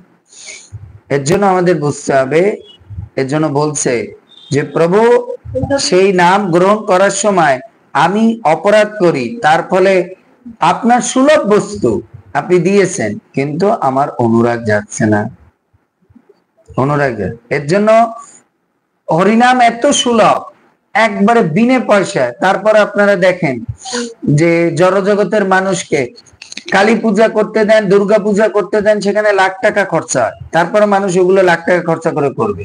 কিন্তু আপনি বিনে পয়সায় তাকে জপের মালা দিয়েছেন, জপ করেন, কিন্তু ও করবে না। কেন? কেন? ওর অপরাধ আছে, অপরাধ আছে। এর জন্য অপরাধ থাকার কারণে সুলভ বস্তু গ্রহণ করবে না, বরঞ্চ কস্টলি বস্তু গ্রহণ করবে। কিন্তু কারো যদি অপরাধ না থাকে জীবনে, তাহলে সেই সুলভটাকে ইজিলি গ্রহণ করবে আর কস্টলিটাকে বাদ দিয়ে দেবে। কি বলছে অচ্যুত প্রিয়া মাতাজি? হরে কৃষ্ণ, প্রভু প্রণাম। প্রভু, আমি যদি এক মনে এক দিনে হাতে তালি দিয়ে কীর্তন করি, আবার মালা করি, অন্যদিকে দেখাইতেছি তোমার কোনটার মধ্যে উন্নতি? হ্যাঁ, কীর্তন করা, হাতে তালি দিয়ে কীর্তন করা সবচেয়ে ভালো না মানে এক নাম কীর্তন? আমাদের দুইটা করতে হবে। প্রভুপাদ বলেছেন, হরিদাস ঠাকুরও বলছে, সংকীর্তন হচ্ছে সকলের জন্য আর জপ হচ্ছে নিজের জন্য। আর কীর্তনটা যদি আমি নিরিবিলি একাই করি, একাই ভগবানের সামনে আপনি করছেন, কিন্তু এটাও তো করলে আপনার কাঠ, তারপর ঘরের আসবাবপত্র, তাদের আমাদের মনে হচ্ছে জড়, কিন্তু যখন আপনি নাম করছেন তখন তারা চেতন হয়ে যায়। নাম করলে সেখানে আর কোনো জড় বস্তু থাকে না, সব চেতন হয়ে যায়। বুঝতে পেরেছেন? এর জন্য কীর্তন হচ্ছে আপনার অন্য জীবের জন্য, আর কীর্তনটা হচ্ছে তখন যখন আমাদের রোগটা একবারে খুব কঠিন অবস্থায় আছে, তখন হচ্ছে কীর্তন। কিন্তু রোগটা যখন একটু কম হয়ে যায় তখন হচ্ছে আপনার জপ।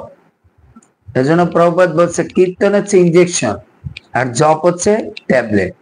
রোগ যখন বেশি গাড়িয়ে যায় তখন তাকে কি দিতে হয়? ইনজেকশন পুশ করতে হয়। আর কীর্তন জোরে করতে হয়, জপ আস্তে করলেও হয়, মানে নিজে শোনা যায় এতটুকু। যেরকম আমাদের ময়লা যখন বেশি হয় হৃদয়ের মধ্যে, তখন আমাদের কীর্তন বেশি করতে হবে। যেরকম কাপড়ে ময়লা পড়লে তাকে বেশি জোরে আছাড় দিতে হয়, আর যখন কম ময়লা থাকে তখন জাস্ট জলের মধ্যে ডুবিয়ে উঠালেই হয়। বুঝতে পেরেছি? এর জন্য আপনাকে সংকীর্তনও করতে হবে, আবার জপও করতে হবে। বুঝতে পেরেছি? সংকীর্তনও করতে হবে আর আপনাকে কি করতে হবে? জপও করতে হবে।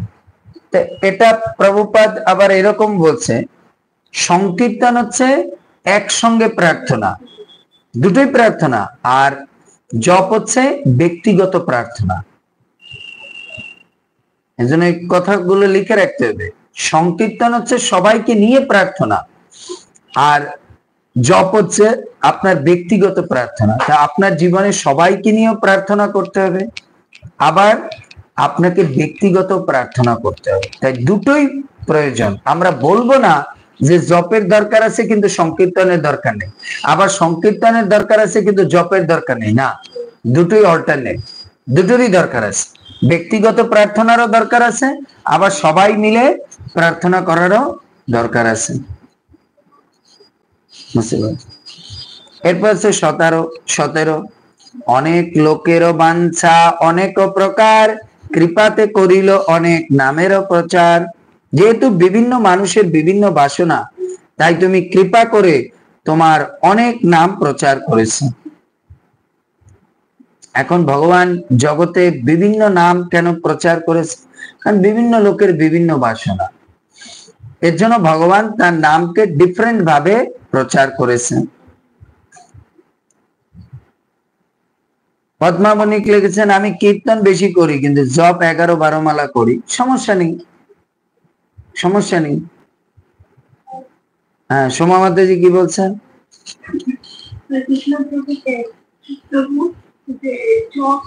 বলা হয়েছে যে এটা তো বললেন ব্যক্তিগত যত্ন, তো বলা হয়েছে জোরে জোরে করতে, যাতে করে আশেপাশে পোকা মাকড় তারপরে কীট। কিন্তু আপনার বুঝতে হবে ওটা আপনি কতটা পর্যন্ত স্প্রেড করতে পারেন, শুধু আপনার ঘর পর্যন্ত। কিন্তু যখন আপনি হরিনাম করেন তাহলে ওটা জঙ্গল পর্যন্ত চলে যাচ্ছে, বুঝতে পেরেছেন? জঙ্গল পর্যন্ত চলে যাচ্ছে। তারপর আছে কীর্তন কি আপনি 24 ঘন্টা করতে পারবেন? কারণ আপনার বুঝতে হবে আপনার বডি স্ট্যামিনা। তারপর কীর্তন আপনি স্থানকাল পাত্রকে ভেরিফাই করবে, এর জন্য কীর্তন সব জায়গায় সম্ভব না, কিন্তু জব যে কোনো জায়গায় সম্ভব। ট্রেনের মধ্যে আপনি কি জোরে জোরে, হ্যাঁ ফার্স্ট कीर्तन की फर्स्ट उसको और लेना। I want to hear a poem. कीर्तन की আপনি ট্রেনের মধ্যে ওই করতে পারবেন, তাহলে আপনাকে নামাই দিবে লোকজন। আবার যদি করতেও পারেন সে দিনের বেলায়, রাত্র বেলা তো করতে হবে। কিন্তু জব নিয়ে আপনি চুপচাপ বসে জব করছেন, তারা ঘুমিয়ে আছে, তারা আপনাকে কিছু বলবে। এর জন্য দুটোরই প্রয়োজন আছে,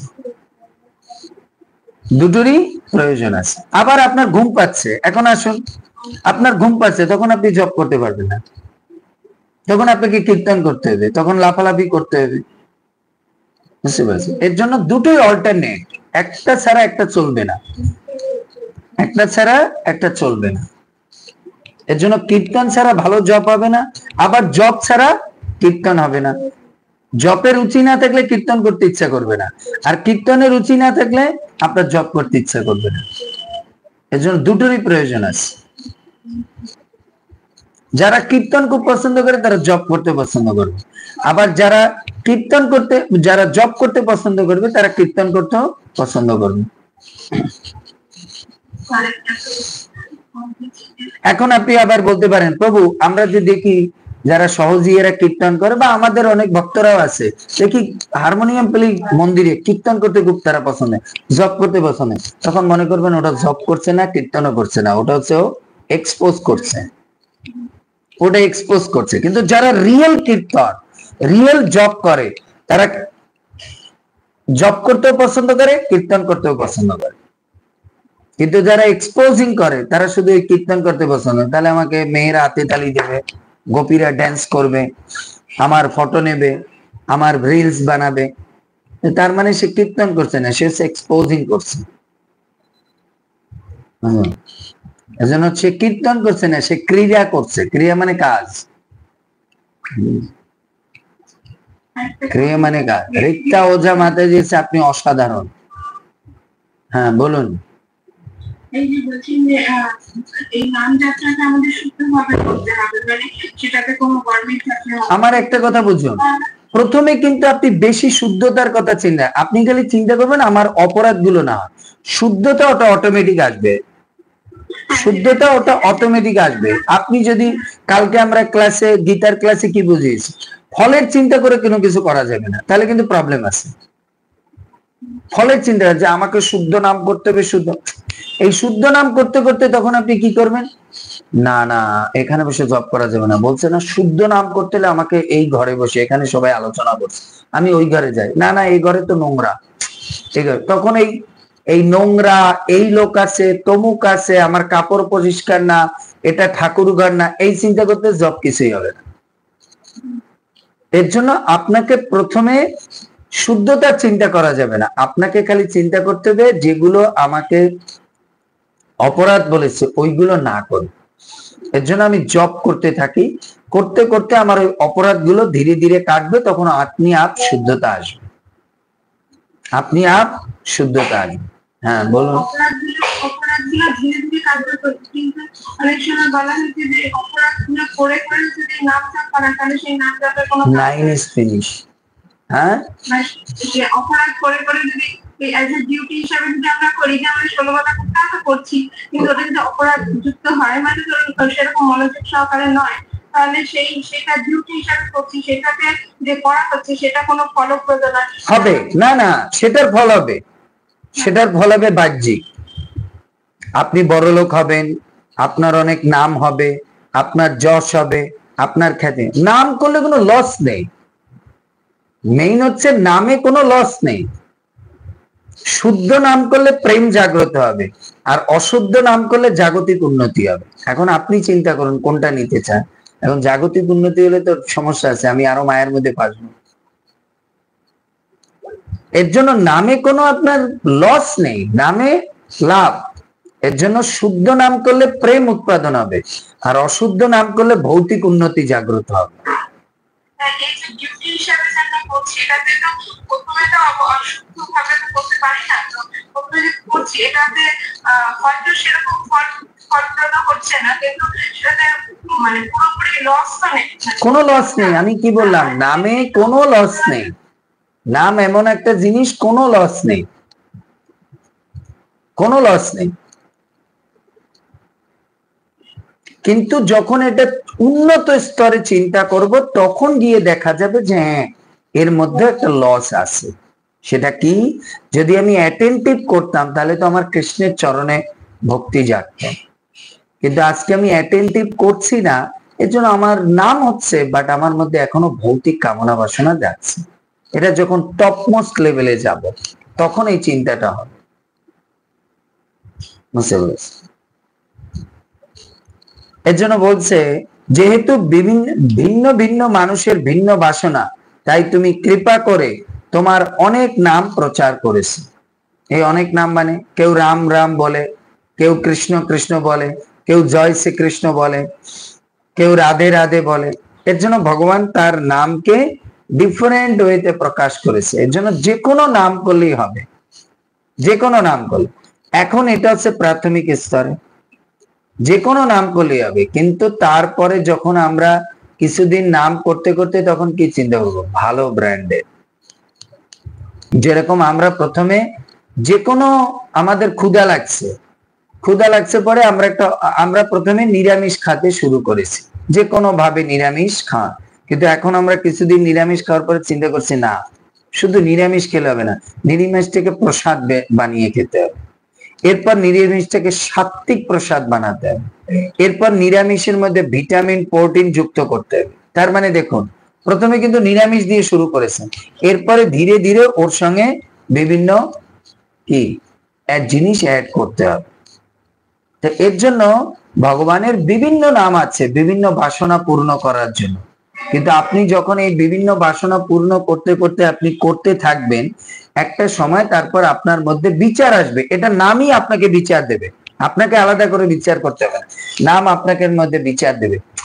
আরে আমি নাম করছি কিন্তু আমি লক্ষ্মী দেবীকে চাচ্ছি, এটা তো ঠিক না। নাম করছি কৃষ্ণকে জানার জন্য, কৃষ্ণকে পাওয়ার জন্য, কৃষ্ণের সেবা পাওয়ার জন্য, তা আমার এটা ঠিক হচ্ছে না।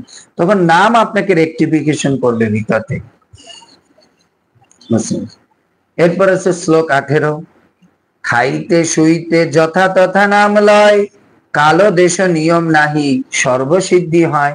এই শ্লোকগুলো হচ্ছে কি, ওই 2 নাম্বার শ্লোকটা যে বলছে তার আবার গুরুত্বটাকে আরো ভেঙে ভেঙে বলছে। এর জন্য দেখবেন এক একটা শ্লোক বলছে, তারপরে 3-4টা শ্লোক আবার ওই নামগুলোকে ওর মধ্যে কি কি বুঝিয়েছে সেগুলোকে আবার ভেরিফাই করেছে। এরপরে বলছে নামের গুরুত্ব 18 নম্বরে আবার বলছে কি, খাইতে শুইতে যথা তথা নাম লয়। আপনি যে কোনো সময় খাইতে শুইতে উঠতে বসতে আপনি নাম নিতে পারবেন। তবে শুইতে গেলে আপনি জপমালায় না, তখন আপনি মুখে মুখে নাম করতে পারবেন, হ্যাঁ না? খাইতে খাইতে আপনি জপমালায় করতে পারবেন না, তখন আপনি মুখে মুখে নাম। যথা তথা নাম লয় মানে যে কোনো জায়গায় বসে আমরা নাম নিতে পারি। এটা হচ্ছে নামের একটা বিশেষ গুরুত্ব, বিশেষ মহিমা। আমি কিছু বলবো, হ্যাঁ, এদিকে এমনি সুস্থ বা কিছু অনেকে একটু অসুস্থ থাকে না, হাত থেকে ফুলে যায়, খুব কষ্ট সে- সেটা তো বলেছি, সেটা হচ্ছে আপদকালীন। একজন ব্যক্তি যদি শয্যাগ্রস্ত হয় তখন সে জপের মালা বিছানায় বসেও নিতে পারবে, সেটা ভগবান বিচার করবে যে ভাই তার তার একটা শারীরিক ব্যাধি আছে, সে উঠতে পারছে না, তার জন্য সে ওটা করতে পারবে। কিন্তু যে ব্যক্তি ইয়ে করতে পারছে না তাকে তো ওভাবে দিতেই হবে। যেরকম আপনি প্রসাদ দলে ঢুকছেন, প্রসাদ দলে কি কেউ ওই রিক্সা নিয়ে ঢুকতে দেবে না? কিন্তু একজন ব্যক্তি ল্যাংড়া, তাকে তো স্ট্রেচার নিয়ে ঢুকতেই হবে, হ্যাঁ না? কারণ তখন আমরা তাকে বিচার করি, ভাই এই ব্যক্তি ল্যাংড়া, চলতে পারছে না, তার পা ভেঙে গেছে, এখন তাকে তো স্ট্রেচারে রিক্সার মতো করেই নিয়ে যেতে হবে। কিন্তু যে হাঁটতে পারছে তাকে তো ওই পারমিশন দেবে না, দেবে না। এরপরে বলছে কাল দেশ নিয়ম নাহি সর্বসিদ্ধি হয়। ভগবানের নাম করতে কোনো দেশ কাল নিয়ম এসবের প্রয়োজন নাই, যে কোনো। এর জন্য অনেকে বলে না তুমি দীক্ষা না নিয়ে কেমনে জপ করো, তার মানে তারা নিয়ম লাগিয়ে দিয়েছে। কিন্তু মহাপ্রভু বলছে জপ করতে কোনো নিয়ম লাগবে না, জপ করতে কোনো নিয়ম না। নাম নামকারী বহুধা নিজ শক্তি স্ততা প্রীতা নিয়মিত ন কাল এটা, নিয়মিত জপ করতে কোনো কাল ক্ষণ নিয়মের প্রয়োজন নেই। আচণ্ডালে উদ্ধারে, জিহ্বা স্পর্শ মাত্র আচণ্ডালে উদ্ধারে। ভগবানের নাম জিহ্বার সঙ্গে লাগি জপ করার সঙ্গে সঙ্গে আপনার সমস্ত উদ্ধার হয়ে যাবে এবং সর্বসিদ্ধি হয়, সর্বসিদ্ধি। এখন আমাদের প্রশ্ন হতে হবে কোন ধরনের সিদ্ধি আমাদের জীবনে পরম চাওয়া উচিত? সেটা হচ্ছে ভগবত সেবা। এই সর্বসিদ্ধি বলতে আপনি যদি নাম করেন জড়জাগতিক সিদ্ধির জন্য সেটাও পাবেন, আর আপনি যদি নাম করেন আধ্যাত্মিক সিদ্ধির জন্য সেটাও পাবেন। এই দুটোই নামের মধ্যে আছে। এখন আপনি জপ করতে করতে যখন শুদ্ধতার স্তরে যাবেন তখন আপনি বুঝতে পারবেন যে আমার আসলে কোন সিদ্ধির প্রয়োজন আছে। 9 কিন্তু শুরু হয়ে যায়। এরপরে সে শ্লোক 19, সর্বশক্তি নামে দিলা করিয়া বিভাগ, আমার দুর্দৈব নামে নাহি অনুরাগ। মহাপ্রভু বলছে, আগে তোর একটু প্রশ্ন ছিল, সর্বশিক্ষা বলতে ওখানে কি বুঝাইছে? সর্বসিদ্ধি বলতে খারাপ ভালো দুটোই আপনি পাবেন। আমি বুঝালাম না যে আপনি জড়জাগতিক সেটাও আপনি জপ করলে পাবেন, আবার আপনি আধ্যাত্মিক দুটোই পাবেন। যখন সর্ব বলে তার মানে দুটোই আছে ওর মধ্যে। কেউ যদি নাম জপ করে আমি একটা বাড়ি চাই গাড়ি চাই তাও পাবে, আর কেউ যদি নাম জপ করে আমি এসব কোনো আসক্তি চাই না, এসব বাড়ি গাড়ি চাই না, যেটা আমার ভক্তির জন্য ক্ষতিকারক হবে, সেটাও আপনি পাবেন। এরপর বলছে 19, সর্বশক্তি নামে দিলা করিয়া বিভাগ, আমার দুর্দৈব নামে নাহি অনুরাগ। তুমি তোমার প্রতিটি নামে তোমার সর্বশক্তি অর্পণ করেছো, কিন্তু আমার এমনই দুর্দৈব যে সেই নামের প্রতি আমার কোনো অনুরাগ নেই। সেই নামের প্রতি তুমি সব কিছু, তোমার শক্তি, তোমার মহিমা, তোমার কৃপা, তোমার আশীর্বাদ সব তুমি এর মধ্যে প্রদান করেছো, কিন্তু আমার দুর্দৈব হচ্ছে আমার তাতে আসক্তি যাচ্ছে না, আসক্তি বা অনুরাগ যাচ্ছে না। তখন পরের শ্লোকে বলছে, যেই রূপে লইলে নাম, যেই রূপে, এর জন্য এটা নামের গুরুত্ব, যে নাম করছি কিন্তু আমার আসক্তি যাচ্ছে না, প্রেম যাচ্ছে না, করার প্রতি আরো ইচ্ছা যাচ্ছে না, কি কারণে? তো এই গুরুত্বকে আমাদের খুঁজতে হবে। কি কারণে? যেই রূপে লইলে নাম প্রেম উপজয়, তাহারও লক্ষণ শুনো স্বরূপ রাম রায়, স্বরূপ রাম রায়। এবার বলছে, হে স্বরূপ রাম রায়, তুমি যে বলছো তোমার নাম করছো আমার নাম, কিন্তু তোমার নামে প্রেম যাচ্ছে না, তোমার আসক্তি যাচ্ছে না, কেন যাচ্ছে না? তার লক্ষণ শোনো, লক্ষণ শোনো যে কোন ভাবে নাম করলে তোমার এই সমস্ত প্রেম, এই সমস্ত আসক্তি, এই সমস্ত মানে ভাব কিভাবে, জাস্ট 9 means 9, আচ্ছা, maximum 10, this is the last. আমি তোমাকে এবার শোনাচ্ছি যে নাম করলে নামের মানে কোন ভাবে নাম করলে নামের আমার মধ্যে মানে সম্পূর্ণরূপে আসক্তি আসবে। তাই 3 নাম্বার শ্লোকটা হচ্ছে কি, নামের লক্ষণ। শুদ্ধ নামের বা বিশুদ্ধ নামের লক্ষণ, বুঝতে পেরেছি? এর জন্য 1 নাম্বার শ্লোকটা আবার যাচ্ছি। 1 নাম্বারটা শ্লোকটা হচ্ছে নামের কি, আপনারা একটু উল্টা ভাবে লিখে রাখেন। আমি প্রথমটা একটু যেটা বলেছি এটা একটু উল্টা ভাবে লেখেন। 1 নাম্বার শ্লোকটা হচ্ছে নামের গুরুত্ব। 1 নাম্বার শ্লোকটা হচ্ছে নামের গুরুত্ব, নাম করলে কি কি হবে সেটা বুঝিয়েছি। 1 নাম্বার শ্লোকটা হচ্ছে নামের গুরুত্ব লেখেন। গুরুত্ব বলে এরপরে আপনি 7টা পয়েন্ট আপনি বলবেন। 2 নাম্বার শ্লোকটা হচ্ছে নামের মহিমা, যে নামের মহিমাটা কি। যে কোনো জায়গায় বসে নাম করতে পারবো, যে কোনো স্থানে বসে নাম করতে পারবো, কোনো নিয়ম নাই, কোনো পাত্র নাই। তারপর হচ্ছে যে কোনো নামের মধ্যে কৃষ্ণের সব শক্তি আছে। এর জন্য ওই কথাটাকে কেটে দিয়ে আমি এবার যেটা বলছি এটা লেখুন। প্রথম নাম শ্লোকটা হচ্ছে নামের গুরুত্ব, আর দ্বিতীয় শ্লোকটা হচ্ছে নামের মহিমা, আর তৃতীয় শ্লোকটা হচ্ছে নামের লক্ষণ, শুদ্ধ নামের লক্ষণ। শুদ্ধ নামের লক্ষণ, যে কিভাবে নাম করলে কোন কোন লক্ষণগুলো নামের মধ্যে থাকলে আপনার বুঝতে হবে যে এর নামে ভগবান প্রসন্ন হবে বা এই নাম থেকে আমি কৃপা প্রার্থনা হবে। এজন্য মহাপ্রভু বলছে, হে স্বরূপ দামোদর রামানন্দ রায়, যেভাবে নাম গ্রহণ করলে কৃষ্ণ প্রেমের উদয় হয় তার লক্ষণ শোনো। এই 3 নাম্বার শ্লোকটা হচ্ছে নামের লক্ষণ। মানে আপনি যে নাম করছেন, আপনি যে সঠিক নাম করছেন বা সঠিক নাম করতে হলে কোন কোন লক্ষণ আপনার মধ্যে থাকতে হবে। সঠিক নাম করতে হলে কোন কোন লক্ষণ আমার মধ্যে প্রকাশিত থাকতে হবে সেই জিনিস আলোচনা করছে। সেই জিনিস, হ্যাঁ বলুন প্রভু, বলুন। হ্যাঁ, 1 নম্বর শ্লোক হচ্ছে এই যে এইটা, এই যে ত্রিনাদপি সরি চেত দর্পণ মার্জনম। এখানে 8টা শ্লোক আলোচনা করেছে। 12 নম্বরে হচ্ছে 1 নম্বর শ্লোক, বুঝতে পেরেছেন?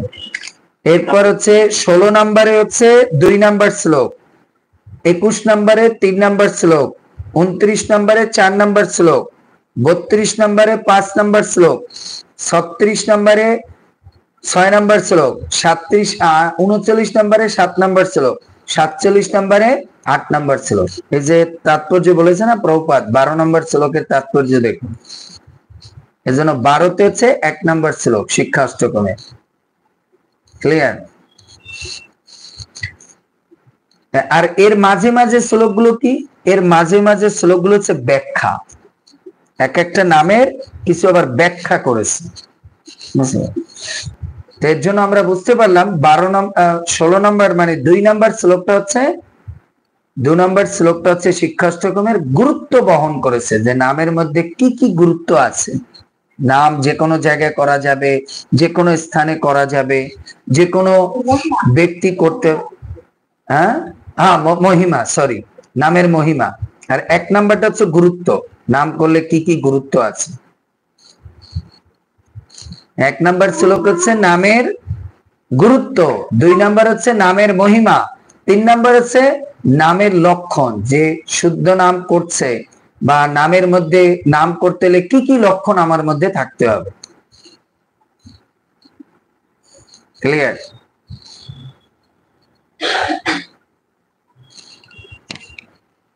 হরে কৃষ্ণ, হরে কৃষ্ণ। ঠিক আছে?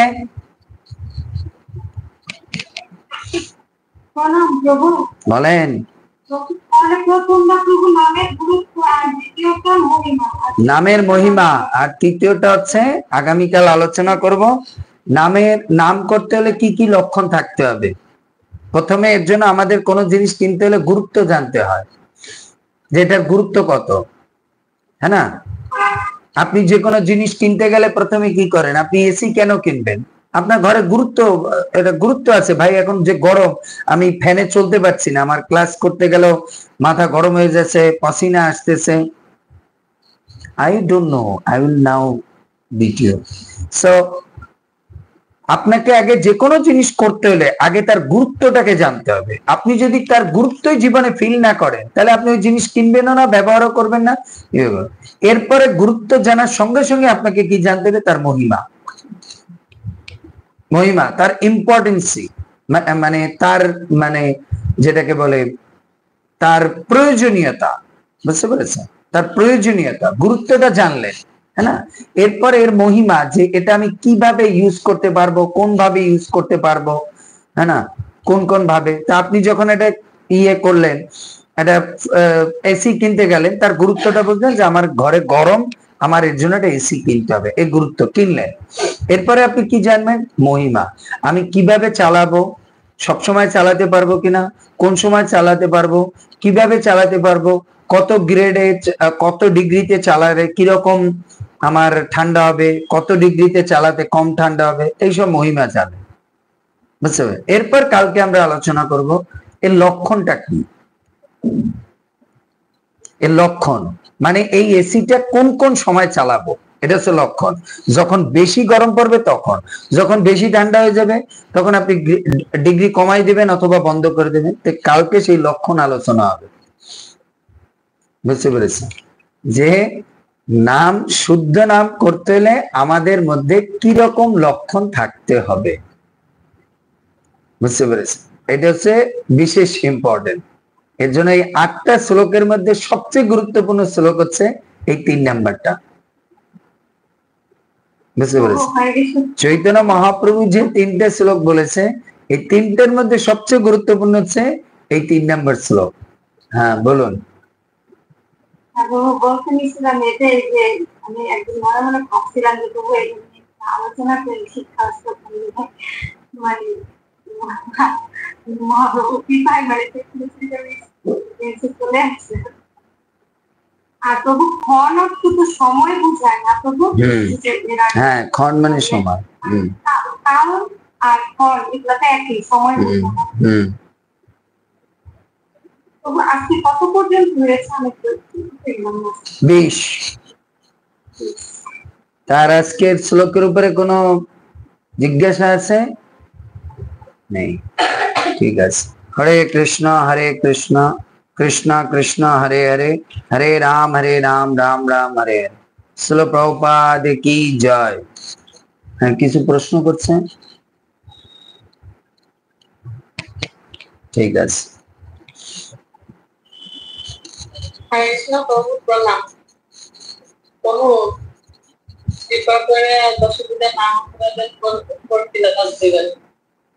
আবার রিমাইন্ড এর মধ্যে আসবে, কালকে শ্লোকের মধ্যে দশবিধ নাম অপরাধ আসবে। হরে কৃষ্ণ, জয় শ্রীল প্রভুপাদ। হরে কৃষ্ণ।